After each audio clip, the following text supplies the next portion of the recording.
नमस्ते भैया बहनों। आज हम कक्षा 12वीं की प्रश्नावली 1.1 को शुरू करेंगे। उससे पहले अध्याय 1 में जो भी इसके कॉन्सेप्ट है उन सबको अपन समझते हैं। यदि अपने कॉन्सेप्ट क्लियर हो जाएंगे तो अपन प्रश्नावली को आसान तरीके से हल कर पाएंगे। ठीक है ना। तो देखो, इसमें 12वीं मैथ्स में वैसे तो देखा जाए तो जो अध्याय 1 है इसको बाद में करते हैं, लेकिन अपन क्या करते हैं, जो डिफ़िकल्ट है ना उसको पहले करेंगे ना। अपन सीरियल से चलेंगे ताकि अपने को यदि कोई भी चीज़ें डिफ़िकल्ट नहीं लगती है, उसका कारण क्या रहता है, हमको समझ में देरी से आता है ना। जो चीज़ें अपने को आसानी से समझ में आ जाती है वो अपने लिए ईजी हो जाती है, और जो चीज़ें आसानी से समझ में नहीं आती है वो हमारे लिए कठिन होती है ना। तो अपना जो ध्यान है वो यदि आप एक ही जगह केंद्रित रखते हो और प्रश्नावली को अच्छे से समझते हो तो एक ही बार में आपको अच्छी सी सारी चीज़ें क्लियर हो जाएगी, है ना। तो प्रश्नावली 1.1 को हल करने से पहले इसके जो फैक्ट हैं उसको अपन समझते हैं, है ना। तो अध्याय 1 में 4 प्रश्नावली है ना। पार्ट 1 संबंध एवं फलन। जो है पार्ट अध्याय 1 है, इसका नाम क्या है, संबंध एवं फलन। मतलब इसी दो शब्द पर ही 1.1, 1.2, 1.3 और 1.4 प्रश्नावली है ना।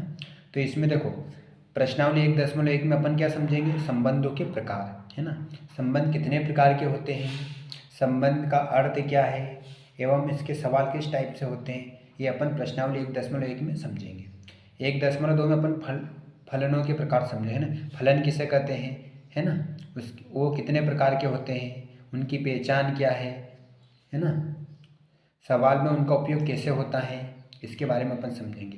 प्रश्नावली 1.3 में अपन फलनों का संयोजन तथा व्युत्क्रमणीय फलन, मतलब जो फलन रहते हैं उनका संयोजन यानी कि जोड़ना, वो व्युत्क्रमणीय फलन, ये अपन किस प्रकार से हल करते हैं ना, है ना।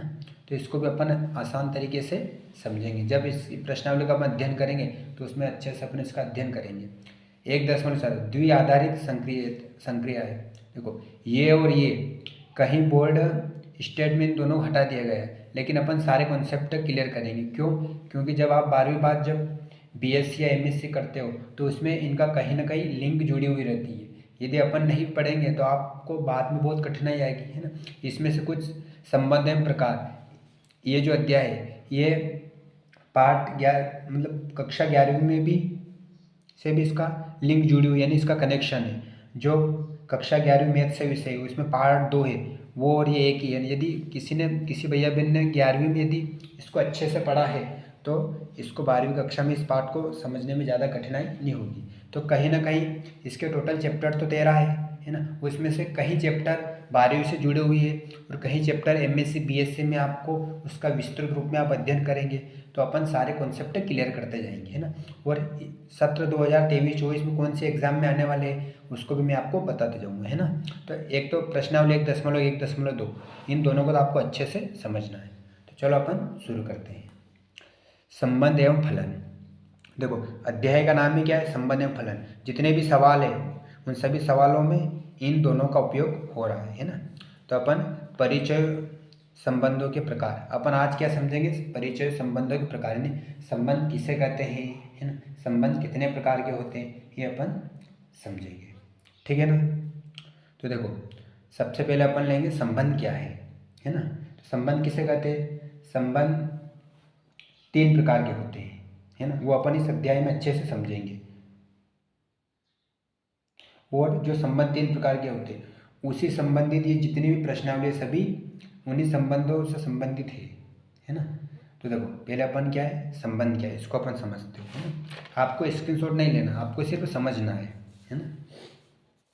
अपना बिंदु क्या है, पहले अपन संबंध।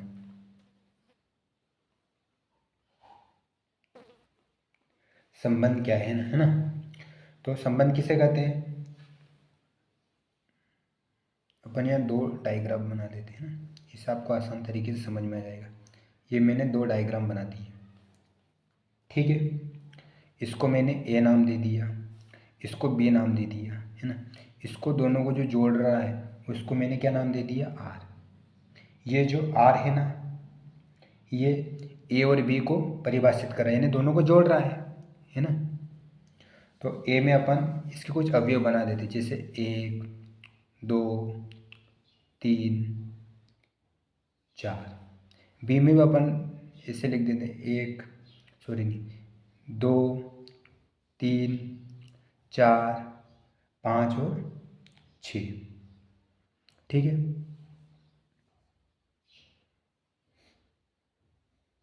ठीक। तो अपन क्या करेंगे इसमें, ठीक है ना। अपन ने ये दो डायग्राम बना दिए है ना, इन दोनों को क्या बोलते हैं, समुच्चय बोलते हैं। क्या बोलते हैं, समुच्चय। तो संबंध की परिभाषा क्या होगी, दो अलग अलग समुच्चय है ना, ये दोनों अलग अलग समुच्चय हो गए, आपस में जो कनेक्शन और संबंध होता है ना, इनका जो संबंध होता है, जैसे एक का संबंध 3 से, 2 का संबंध 4 से, 3 का संबंध 5 से और 4 का संबंध 6 से, ये 7 छूट गए है ना, कोई बात नहीं। तो इसका जो संबंध होता है उसको अपन क्या बोलते हैं, संबंध बोलते हैं, है ना। और जो ये आर है ना, ये ए और बी को क्या करता है, परिभाषित करता है ना। मतलब ये इनके इनके संबंधों को क्या करता है, बताता है, ये इनकी लिंक जोड़ रहा है ना। तो आइए आपको समझ संबंध की परिभाषा, दो अलग अलग समुच्चय के आपस में जो कनेक्ट यानी कनेक्शन होता है, तो उनको क्या बोलते हैं, संबंध कहते हैं ना। एक का संबंध है किससे, 3 से, 2 का संबंध किससे, 4 से, 3 का संबंध 5 से, 4 का संबंध 6 से और ये 7 छूट गए। ठीक है ना, ये अपन इसको इससे भी संबंध बना सकते हैं। ठीक, इतना है आपको समझ में। देखो अब अपन आगे इसको समझते हैं। यहाँ पे ये आर क्या है, संबंध है ना, आर संबंध, डॉट इसको इंग्लिश में डॉट बोलते हैं ना, डबल डॉट लगा दिए। ए है ना, ए समुच्चय किसको, बी, ये क्या करता है, ये समुच्चय बी को ये परिभाषित कर रहा है ना, ये जो संबंध है ये बी को परिभाषित कर रहा है, आर है ना, आर जो संबंध है ए और बी को क्या करता है, परिभाषित करता है ना। ठीक है, अब इसको दो तरीके से लिखते हैं, है ना। कैसे लिखेंगे अपन, है ना, मतलब ये जो आर है ना, इसको दो तरीके से दर्शाने के इसके दो तरीके हैं। अपन किस तरीके से दर्शा सकते हैं, तो पहले अपन जो लिखेंगे उसको क्या किस तरीके से लिखेंगे, अपन लिखेंगे पहले आर, ठीक है, आर बराबर, इसको समझना आप ध्यान से, तो आपको आसान तरीके से समझ में आ जाएगा। आर बराबर ये कोष्टक लगाएंगे, ठीक है ना। तो एक किसका संबंध बता रहा है, इसके एक का संबंध किससे, 3 से, तो अपन यहाँ कोष्टक में क्या कर देंगे, 1 कामा 3, एक का संबंध 3 से, ठीक, फिर कामा लगा दिया।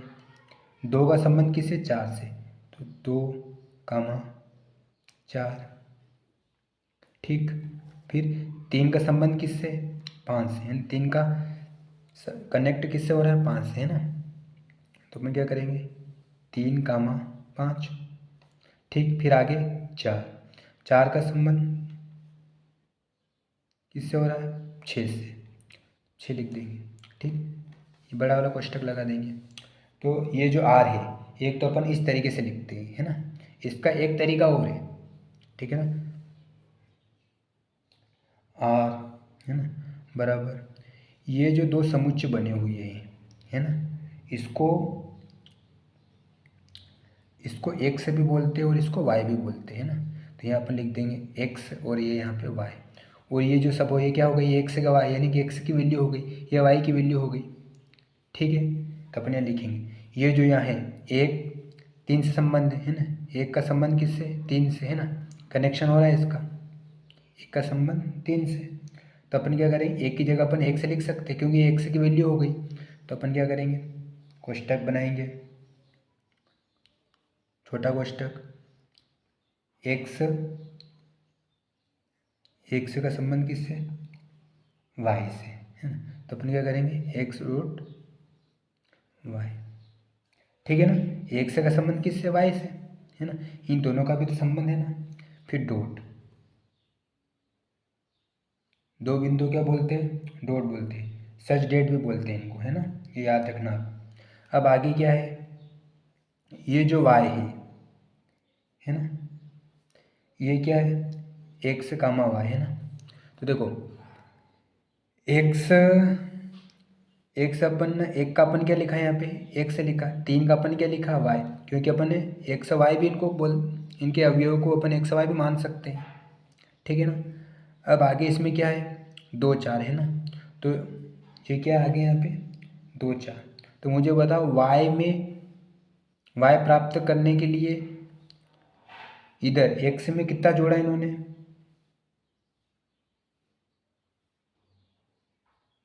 2 जोड़ा, 2 जोड़ा, तब यहाँ पे y प्राप्त होगा, है ना। तो अपन यहाँ लिखेंगे y बराबर x प्लस 2। जब इसने ये जो 4 लिखा है अपन ने, 4 जिसको अपन y माना, तो y बराबर, y प्राप्त करने के लिए इधर x में इन्होंने क्या जोड़ा, 2, है ना, तो x प्लस 2, तब जाके इनको क्या मिला, y, ठीक है। फिर ये दोनों, एक इसका ये भी हो जाएगा एक्स वाई, है ना, तो एक्स, ठीक है, एक्स, तो X belong to A, Y sorry, X belong to A, है ना, क्यों, क्योंकि एक एक्स किसके अंदर है ना, एक से ए के अंदर भी है ना, ये दोनों भी तो कनेक्ट है आपस में, जब ये दोनों कनेक्ट है तो वाई और बी भी कनेक्ट रहेंगे, है ना, तो वाई बिलोंग टू बी, ठीक है ना। तो ये हो गया दोनों तरीके का। ये जो तरीका है संबंध दर्शाने का, इसको क्या बोलते हैं, समुच्चय निर्माण रूप, क्या बोलते हैं इसको, समुच्चय निर्माण, समुच्चय निर्माण रूप, है ना। इससे अपन समुच्चय निर्माण रूप का निर्माण किया है मैंने इसके साथ। ये जो है संबंध आर का संबंध, इसको अपन क्या बोलते हैं, इसको बोलते हैं, इसको बोलते हैं रोस्टर रूप, क्या बोलते हैं, रोस्टर रूप, है ना, ठीक है ना। इसका चाहो तो आप स्क्रीनशॉट ले सकते हो, ठीक, इतना है आपको समझ में।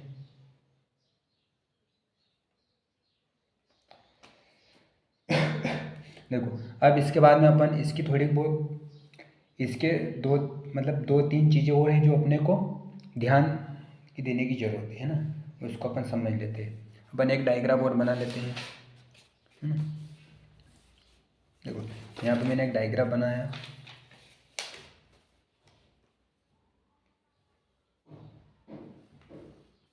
यहाँ को डायग्राम बनाया मैंने, ठीक है। इसको मैंने नाम दिया 1 2 3 4, 1 2 3 4, ठीक है। इसको अपन एक ही जगह कुछ भी नाम दे सकते हैं ना, अपन मान लो इसको पी दे दे और इसको क्यू दे दे, ठीक, पी और क्यू मैंने नाम दे दिया। और ये दोनों कनेक्ट करने वाला बीच का बिंदु क्या है, आर, ठीक है ना। अब देखो ये जो आर संबंध है ना, ये जो आर संबंध है, तो देखो ये एक है ना, ये देखो इसको अपन क्यू, इसको अपन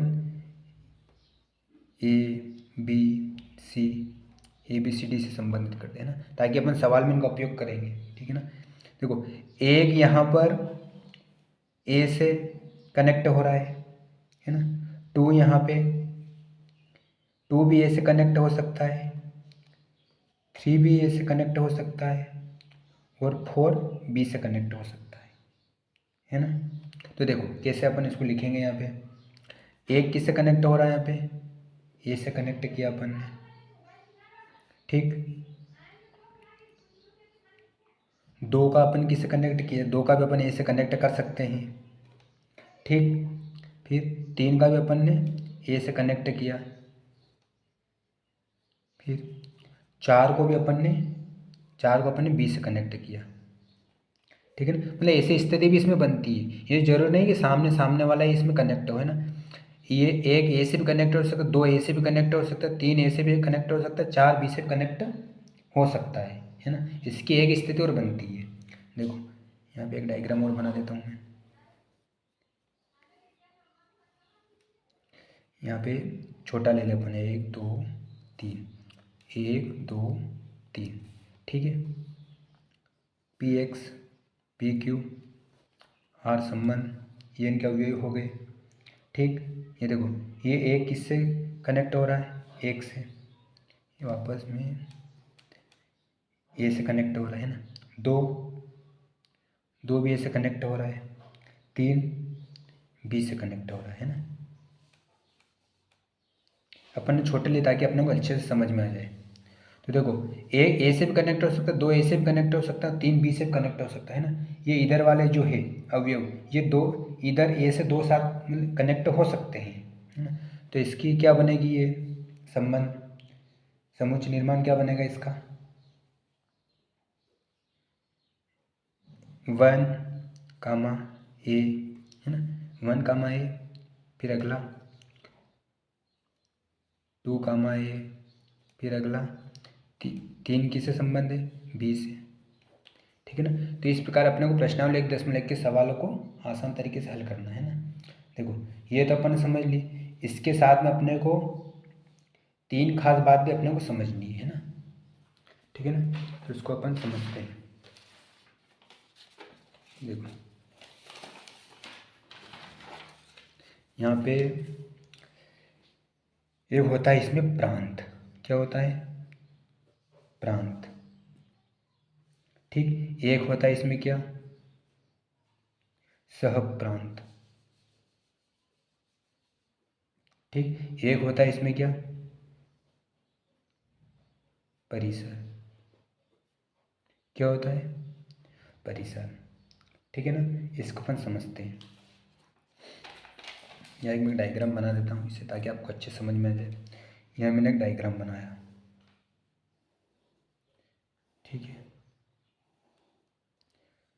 1 2 3 तक ही लेंगे अपन, ताकि आप आसान तरीके से समझ सके, ठीक।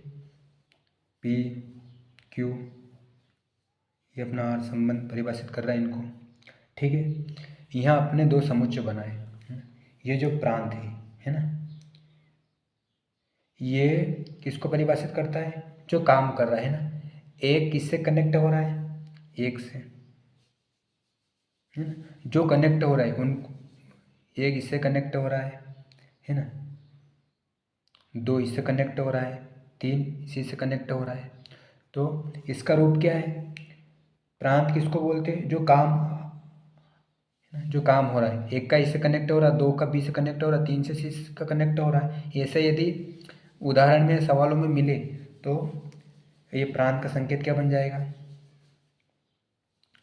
1 2 3, क्योंकि जो इधर वाले समुच्चय इनसे सबसे कनेक्ट हो रहे हैं, तो इसको क्या बोलते हैं, प्रांत। प्रांत यानी क्या, जो काम हो रहा है ना, ठीक है। अब सप्रांत किसको बोलते हैं, सब जो इधर वाला समुच्चय है ना, इसमें जितने भी पद होते हैं वो सब क्या होते हैं, बल कोई काम हो किस इससे कनेक्ट हो या नहीं हो कोई बात नहीं, वो सब क्या किसकी कैटेगरी में आती है, सप्रांत में, ठीक है। आप नीचे डीप लिख सकते, कोई दिक्कत नहीं। तो इसको अपन कैसे समझेंगे, ए और क्या इधर, बी सी और डी, ठीक है, ये सप्रांत। अब परिसर किसको बोलते हैं, इन दोनों के अलावा, है ना, इन दोनों के अलावा ऊपर ए बी यानी पी क्यू भी है ना। पी क्यू अपन स्टार्टिंग में क्या माना था, ए बी, है ना। ए बी से आपको अच्छे समझ में आएगा, है ना, ए बी, है ना, ये दोनों भी है। तो परिसर में क्या, दोनों का परिसर आ जाएगा। तो परिसर के ऊपर क्या है संकेत इनका, ए समुच्च बी, ठीक है ना, ए समुच्च बी, सॉरी नहीं, इसमें परिसर में क्या आएगा, मतलब इन दोनों का जो ए और बी में जो संबंध कनेक्ट हो रहे हैं उन्हीं को अपने को लिखना है ना। तो देखो ए कनेक्ट एक से हो रहा है ना, और बी से कनेक्ट हो रहा है, 3 से कोई कनेक्ट नहीं हो रहा है ना, 3 से यहाँ पे कोई कनेक्ट हो ही नहीं रहा है ना। इधर से जो कनेक्ट हो रहा है इधर उन्हीं को अपने को लिखना है। तो एक तो ए कनेक्ट हो रहा है और एक बी कनेक्ट हो रहा है, ठीक है ना। ऐसी यदि कंडीशन बने तो उसको क्या बोलते हैं, परिसर, ठीक है ना। आया आपको समझ में। चलो अब अपन आगे समझते हैं। ये जो अपन ने समझा है ना, ये 11वीं कक्षा की चीज़ें हैं, ठीक है ना। अब अपन जो अपना 12th लेसन की जो प्रश्नावली उसको अब समझेंगे, ठीक है ना। तो देखो, संबंध के जो प्रकार हैं, संबंध के कितने प्रकार हैं? संबंध के 4 प्रकार हैं। कितने प्रकार हैं? 4 प्रकार है संबंध के। तो अपन लिखेंगे नंबर 1, संबंध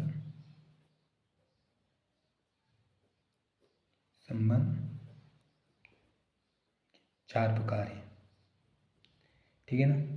लिखेंगे नंबर पहला संबंध कौन सा? स्वतुल्य संबंध बोलते हैं इसको। क्या बोलते हैं? स्वतुल्य। देखो, स्वतुल्य संबंध, स्वतुल्य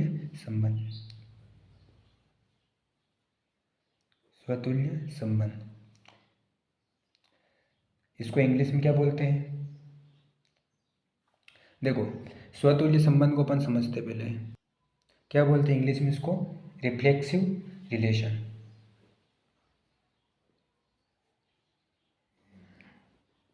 रिफ्लेक्सिव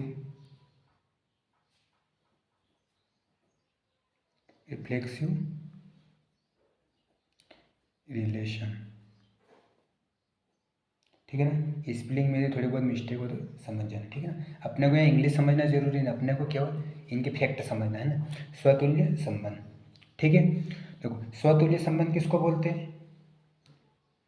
जो खुद में हो, है ना, खुद से संबंधित हो, है ना। यानी कि दो समुच्चय बने, उसमें दोनों का संबंध एक दूसरे खुद के बराबर होने चाहिए, तो उसको क्या बोलते हैं? स्वतुल्य संबंध बोलते हैं, ठीक है ना। तो इसको भी अपन डायग्राम से समझेंगे, ठीक है ना। तो यहाँ अपन इसका एक डायग्राम बनाएंगे। यहाँ पे मैंने एक डायग्राम बनाया,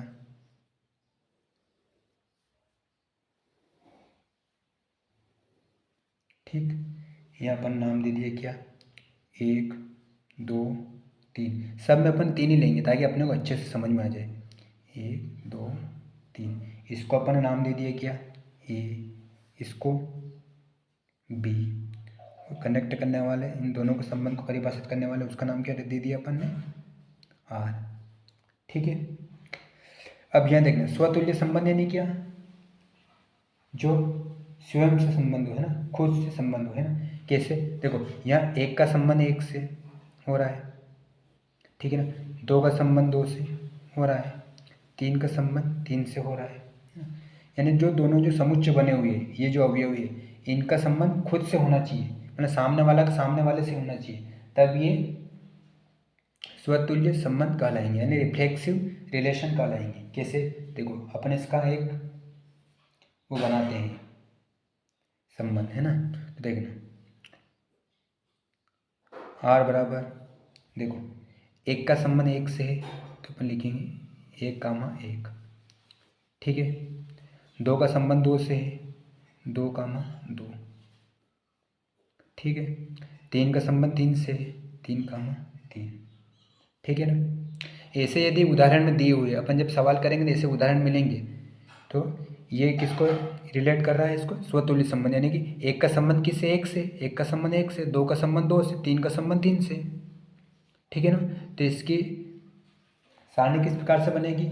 ये जो अपन करेंगे, जो दर्शाएंगे, इसको अपन इस प्रकार से दर्शाएंगे, ठीक है ना। आया आपको समझ? तो ये स्वतुल्य संबंध का ये पहला पार्ट है ना। अब अपन इसका जो दूसरा प्रकार है उसको अपन समझते हैं, ठीक है ना। इसके बाद में अपन उदाहरण को भी अपन करेंगे ताकि आपको अच्छे से समझ में आ जाए। तो दूसरे नंबर का जो संबंध के प्रकार है उसका नाम क्या है? सममित संबंध। क्या बोलते हैं उसको? सममित संबंध।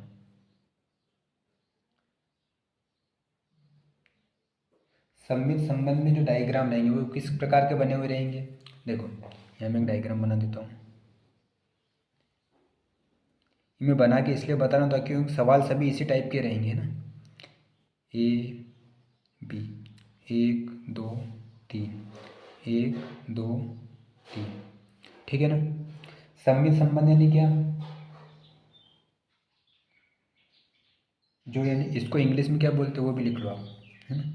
सममित संबंध को इंग्लिश में क्या बोलते हैं?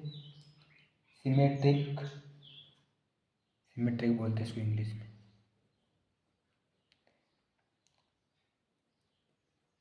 Symmetric, symmetric relation. स्पेलिंग में त्रुटि हो तो समझ जाना है ना, अपने को मेन फैक्ट समझना। तो सिमेट्रिक जो रिलेशन है इसको अपन किस प्रकार से अपन दर्शाएंगे, समझ ये जैसे तो डायग्राम बने हुए इसमें ना, तो ये मतलब एक दूसरे से होते हैं ना, इसका संबंध इसमें मतलब उल्टा होता है, एक का संबंध इसमें दो से होगा और दो का संबंध एक से होगा, है ना, ठीक है ना। उसी प्रकार फिर दो का संबंध तीन से होगा और तीन का संबंध दो से होगा, इस प्रकार की सारणी बनी हुई रहेगी। तो अपन इसका आर बनाएंगे किस, तो कैसे बनेगा इसका, एक का संबंध किससे है, दो से, ठीक, फिर दो का संबंध एक से, फिर तीन का संबंध दो से, फिर तीन का संबंध दो से। इस प्रकार के यदि कई एग्जाम्पल बने रहेंगे तभी अपन उसको क्या कहेंगे, सममित संबंध, ठीक है ना। आइए आपको समझ में। चलो अपन अब तीसरा नंबर का प्रकार समझते हैं। तीसरे को क्या बोलते हैं, संक्रामक संबंध।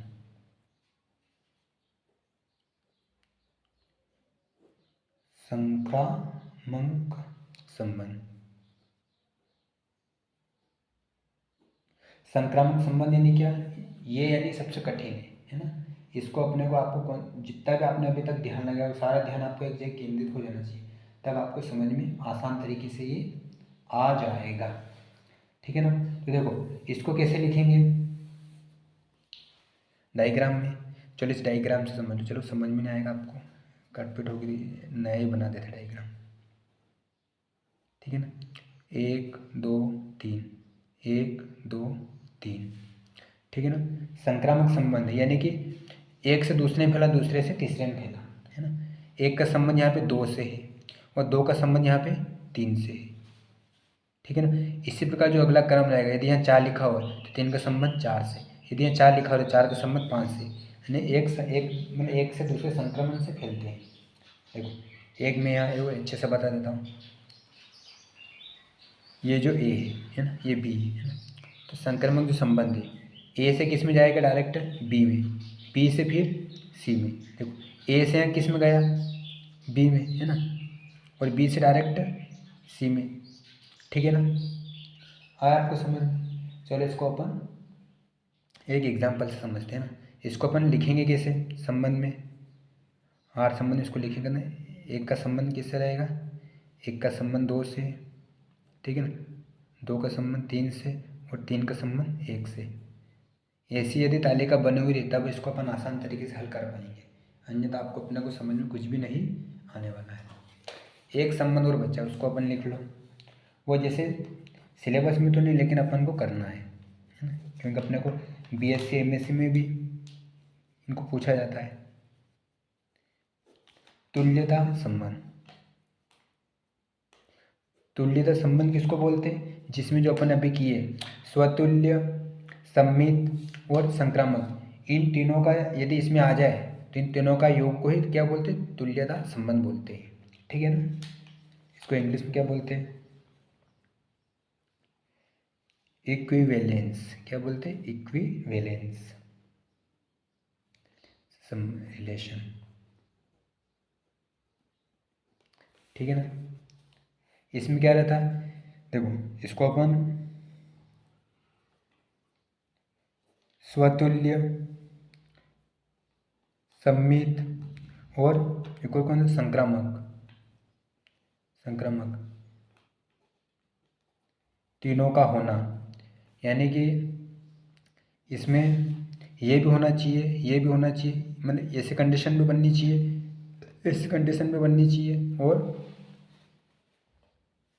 ऐसी कंडीशन भी बननी चाहिए। तीनों की यदि स्थिति बन जाए तब तुल्य संबंध होता है। ये तो पूछा तो नहीं जाता लेकिन आपको इतना फैक्ट याद रखना ही, ठीक है ना। आगे अपन समझते हैं। देखो यहाँ पे कुछ एग्जाम्पल तीन दिए हुए हैं ना, तो अपन इनको देखना है कि इसमें कौन सा संबंध है, ठीक ठीक है ना। देखो अभी अपन ने डायग्राम के द्वारा समझे हैं, तो अपन सबसे पहले इसमें यहाँ कौन सा संबंध हो रहा है, एक का संबंध एक से है ना, एक का संबंध फिर दो से है, एक का संबंध फिर तीन से है, तो ये तो संबंध किससे हो रहा है, और दो का संबंध दो से है, और तीन का संबंध तीन से है।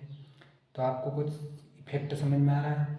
तो इसमें कौन सा बनेगा, हम जानते हैं कि एक का संबंध जब एक से बनता है, देखो अपन शुरुआत में जो भी अपन ने किया था, जब अपन ने देखो जब अपन ने यहाँ पे एक डायग्राम बनाया था स्वतुल्य संबंध, यानी खुद का संबंध खुद से होना चाहिए, है ना। एक का संबंध दो से हो रहा है ना, एक का संबंध दो से हो रहा है, और दो का संबंध तीन से हो रहा है, फिर एक का संबंध एक से हो रहा है, फिर दो का संबंध दो से होना चाहिए, तीन का संबंध तीन से होना चाहिए। इसमें ऐसा सिस्टम रहता है ना, एक दो तीन, एक दो तीन। यदि खुद का संबंध खुद से हो तो वहाँ कौन सा संबंध का प्रकार आता है, स्वतुल्य। तो ये कौन सा है, स्वतुल्य, है ना, स्वतुल्य संबंध है। क्यों, क्योंकि एक का संबंध एक से है, एक का संबंध एक से है, दो का संबंध दो से और तीन का संबंध तीन से है ना। और कौन सा संबंध हो रहा है इसमें, देखो हम जानते हैं कि संक्रामक संबंध में क्या होता है, संक्रामक संबंध में एक का संबंध दो से होता है, फिर दो का तीन से, तीन का फिर एक से होना चाहिए, है ना। ए का संबंध बी से, और बी का फिर सी से, और सी से फिर एक का होना चाहिए, ठीक है ना। ये इसमें कंडीशन बनती है। तो देखो एक का संबंध दो से हो रहा है, ठीक है, और दो का संबंध तीन से, दो का संबंध दो से हो रहा है, और तीन का संबंध एक से हो रहा है। देखो यहाँ पे एक का संबंध तीन से हो रहा है, तो ये एक और क्या है, ये जो सारणी है। तो इसमें स्वतुल्य के साथ में एक और संबंध बन रहा है, संक्रमण का, संक्रमण का। क्यों, क्योंकि यहाँ पे एक का संबंध दो से हो रहा है, और एक का संबंध तीन से भी हो रहा है ना। इसको अपने को देखना ही नहीं है ना, अपने को क्या चाहिए, संक्रमण के लिए एक का संबंध ए होना चाहिए, फिर तीन का एक से होना चाहिए, तो अपने को दिख रहा है। तो ये क्या, संक्रमक संबंध भी है, स्वतुल्य भी है ये सारणी, और संक्रमक संबंध की भी है, ठीक है ना। तो लिख लेना, यह स्वतुल्य और संक्रमक सारणी है। इस प्रकार के अपन इसमें परीक्षा में पूछे जाते हैं, ठीक है ना। अब देखो दूसरे इसमें आर संबंध में क्या दे रखा है, एक का संबंध एक से, एक का संबंध दो से, और दो का संबंध एक से। तो एक का संबंध एक, यानी कि स्वतुल्य सारणी का है, एक का संबंध एक से होता है, दो का संबंध दो से होता है। तो यहाँ तो एक का संबंध दो से, तो स्वतुल्य तो ये हो नहीं सकती है ना। अब सम्मित हम जानते हैं कि एक का संबंध दो से होता है, और दो का संबंध फिर एक से भी होना चाहिए। तो यहाँ देखो एक का संबंध दो से हो रहा है, और दो का संबंध एक से हो रहा है ना। तो हम जानते हैं कि इसको क्या बोलेंगे, सम्मित संबंध, यानी सिमेट्रिक रिलेशन बोलते हैं इसको, ठीक है ना। सम्मित संबंध बोलेंगे इसको, ठीक है ना, क्योंकि इसमें एक का संबंध दो से हो रहा है, दो का संबंध एक से हो रहा है, ठीक है ना। अब इसको अपने को देखना ही नहीं है। तो तीसरे संबंध इसमें क्या दे रखा है, एक का संबंध दो से, और दो का संबंध एक से, है ना। एक का संबंध दो से, और दो का संबंध एक से, है ना। तो ये कौन सी बनेगी,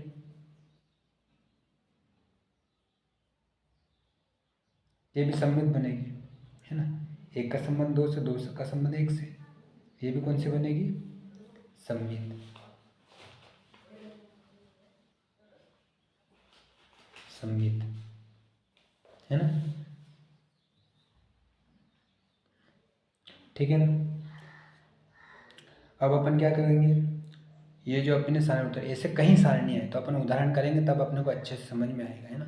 आपको लिखना बिल्कुल नहीं कि सिर्फ फैक्ट समझना है। देखो अब अपन ये जो अपने चार प्रकार समझे संबंध के, इनमें प्रश्न को कैसे लिखा जाता है ना, मतलब इनको जब प्रश्न आते हैं तो उनको अपने इसमें कैसे लिखेंगे, है ना। स्वतुल्य वाले यदि प्रश्न आए तो अपन उसको कैसे लिखेंगे, तो अपन इनके नीचे इसको लिखेंगे, ठीक है ना। तो देखो स्वतुल्य संबंध यानी रिफ्लेक्सिव रिलेशन, इसको अपन कैसे लिखेंगे, तो ए का संबंध ए से, है ना, कोष्टक बनाएंगे अपन, ए का संबंध ए से, ठीक है ना। बिलोंग, इसको क्या बोलते हैं, बिलोंग, बिलोंग यानी इसके अंदर, आर, यानी ये आर के अंदर है, ठीक है ना। ए का संबंध ए से, लेकिन ये आर के अंदर है, ठीक है ना। और यहाँ फिर उल्टा ए बनाएंगे, इस उल्टा ए को क्या बोलते हैं अपन, फॉर ऑल बोलते हैं, क्या बोलते हैं, for all, for all A belong E, A का फिर ए से है ना। मतलब हम जानते हैं कि ए का संबंध इसमें ए से होता है, फिर ए का संबंध ए से भी होता है ना, इसके अंदर बिलोंग भी, ठीक है ना। इसको ऐसे प्रश्न में लिखा जाता है, ए का संबंध ए से, बिलोंग आर, है ना, ये आर जो संबंध ए का संबंध ए को रिफेयर कर रहा है, फिर फॉर ऑल ए बिलोंग ए, ठीक है ना। इस प्रकार से इनको प्रश्न में लिखा जाता है। फिर दूसरा क्या, सम्मित संबंध, सम्मित संबंध को अपन कैसे लिखेंगे, सम्मित संबंध को अपन लिखेंगे यदि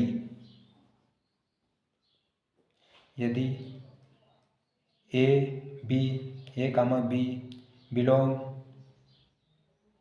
आर, यानी संबंध हो तो बी ए बिलोंग, यानी इसके अंदर आर का संबंध होता है, यानी ए का संबंध यदि बी से होता है तो ये जो आर जो संबंध को परिभाषित करता है ए बी को, ये फिर ए बी को भी परिभाषित करेगा। तो इसको इस टाइप से अपन सवाल में लिखेंगे यदि इस प्रकार के प्रश्न पूछे जाए तो।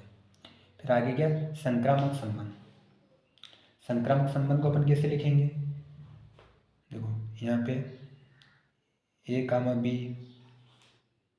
बिलोंग आर, ए का संबंध बी से होता है ना, तो इसको अपन इस प्रकार लिखेंगे। फिर बी का संबंध सी से होता है, ये अपन इसको ऐसे लिख दें, बिलोंग आर, तो यदि ए का संबंध बी से होता है और बी का संबंध सी से होता है तो ए का संबंध सी से हो तो बिलोंग में आर संबंध होगा, यानी यदि इन दोनों का संबंध हो तो तीसरा ए का संबंध सी से होना चाहिए, तब जाके अपना ये फैक्टर समझ में आएगा। देखो ये जो मैंने लिखे हैं ना, इसके अपन एक एक बार वो डायग्राम से समझ लेते हैं ताकि आपके सारे कॉन्सेप्ट क्लियर हो जाए। तो देखो ये जो पहला इसमें लिखा है क्या, ए का संबंध ए से, है ना, ये मैंने डायग्राम बनाया,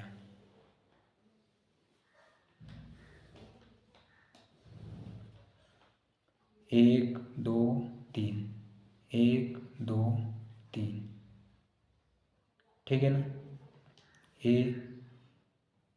ई, ठीक है ना, या बी भी कर सकते हैं। ए का संबंध ए से, यानी एक का संबंध ए से, ठीक है, या फिर ए का ई से भी होना चाहिए, है ना, इसका संबंध इससे भी होगा, इसका संबंध इससे भी होगा, है ना, तो ये सामने वाला है ना, एक का संबंध एक से होगा, फिर दो का संबंध दो से होगा, फिर तीन का संबंध तीन से होगा। यदि यहाँ पे इसके अपन वैल्यू भी रखते हैं तो एक से का संबंध वाई से होगा, ठीक है ना। फिर वाई को प्राप्त करने के लिए इन्होंने कितने जोड़े, तो वाई बराबर एक से प्लस दो इसमें जोड़े तब जाके दो मिला, है ना। तो इस प्रकार से भी इसको समझ सकते हैं, ठीक है ना। सम्मित संबंध किसको बोलते हैं, जब ए का संबंध बी से हो तो बी का संबंध ए से भी होना चाहिए, है ना। जब ए का संबंध यहाँ अपन ए बी सी, इसको भी ए बी और सी माने, ए का संबंध जब बी से होता है तो बी का संबंध भी ए से होना चाहिए और बी का संबंध सी से होना चाहिए। ये कंडीशन कैसे बनेगी, ए का संबंध बी से, ठीक है ना, तो ए का संबंध बी से और बी का संबंध सी से होता है ना, ठीक है, और बी का संबंध सी से। ऐसे जितने भी है अपन, यहाँ और भी संख्या हो सकती है, 3 4 5 6 7, क्योंकि अपन सवाल करेंगे तो बहुत सारे इसमें संख्या भी आएगी, ठीक। आगे इसमें क्या है, संक्रामक संबंध, संक्रामक संबंध में किसको बोलते हैं, देखो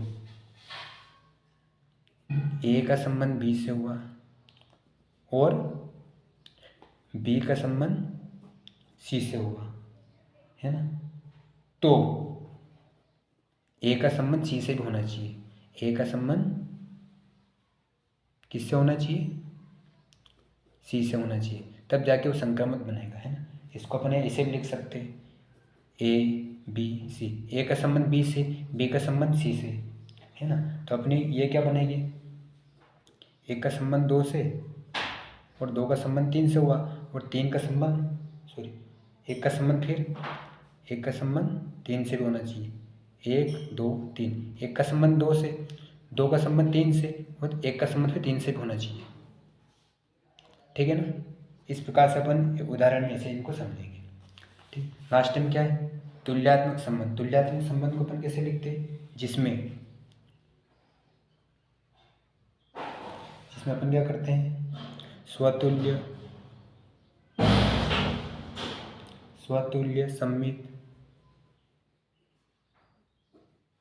सम्मित संक्रामक क्या हो, मिश्रित हो, यानी कि इन सब का योग हो, सम्मिलित हो, है ना, तब इसको अपन बोलते हैं, ठीक है ना। तो अपन ने जो आज समझी ये सब इसके इन कहते किसी वो अपन ने समझाए, और अब अपने जो प्रश्नावली 1.1 में जो संबंध है उसके जो प्रकार है उसको अपन, ये जो संबंधों के प्रकार, इसको अपन जब उदाहरण समझेंगे तो वहाँ अपने को और अच्छे से कॉन्सेप्ट क्लियर हो जाएंगे, ठीक है ना। प्यारे भैया बहनों, यदि आपने इस संबंध के प्रकार की वीडियो यदि आपको अच्छी लगी हो तो लाइक करें और अपने मित्र को शेयर करें। धन्यवाद, थैंक यू, वंदे मातरम।